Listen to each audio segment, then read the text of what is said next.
Ladies and gents, if I could just ask you to keep it down just a teeny bit. There's very few former world heavyweight champs in the house at the moment, so we can maybe learn a bit from David.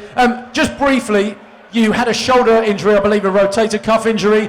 Are we going to see you back again? I know a lot of people have been talking about it. Where were you at the moment with that? Yeah, I'll be back in the ring later on this year. I've been training for the last few months and feeling good, feeling strong, big, and looking forward to regaining the heavyweight championship again. You know, I had a bit of bad luck the last couple of years, but you know, every story has its ups and downs. They were my downs, so the ups are coming soon. So, you know, I've been the heavyweight champion and the cruiserweight champion before. You know, I can do it again. I know how to do it. I'm gonna get back out there and bring those titles back to Britain. That's awesome.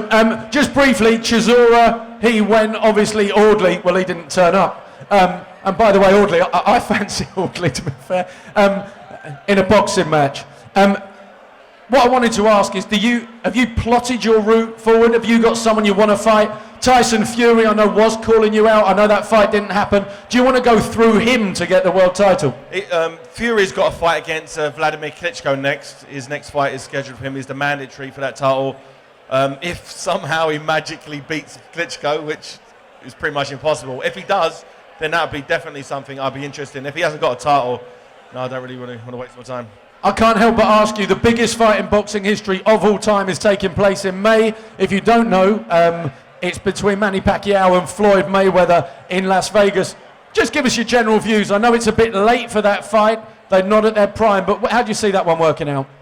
I think both fighters are probably the best two fighters of my generation. They're absolutely fantastic. I've been to see both fighters live, Manny Pacquiao and Floyd Mayweather, multiple times. And it's when I see these guys in the ring performing, they're magic. And I've never seen either of them lose live. But Mayweather just has that edge. He's never been beaten before. He's never been knocked down heavily. You know, he's fresher. Manny Pacquiao, big fan of his style, love him to bits. But I just think Mayweather is just too polished, too good, too defensive, and will find a strategy to beat Manny Pacquiao. Manny Pacquiao has been knocked out in recent times. He's been beaten on points in recent times. So if you want to know what's going to happen in the future, you have to look in the past. In the past, Manny Pacquiao has lost. Mayweather hasn't. You've managed to get through a Mayweather description without using the word slick, so congratulations. A final question for these guys who have come tonight to support breast cancer care. They're watching people take part in boxing.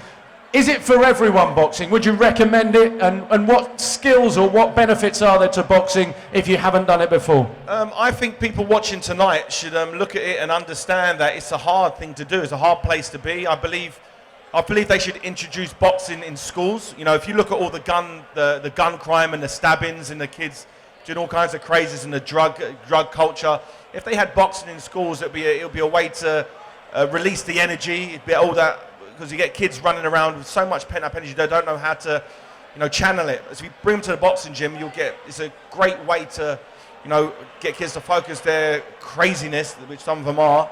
And I definitely think that, you know, what these guys are doing tonight is fantastic. And everybody should do it as some part of their training routine. If just for health or just to stay healthy, go to your gym. You don't have to actually fight. You can go there, just do some boxercise class, do some type of boxing, because it's a good skill to learn. You never know when you might need to hit someone with a right hand. That is a perfect opportunity for me to move slightly out of range and say, ladies and gents, a genuine privilege to have him in the house tonight, Mr. David Haye, ladies and gents.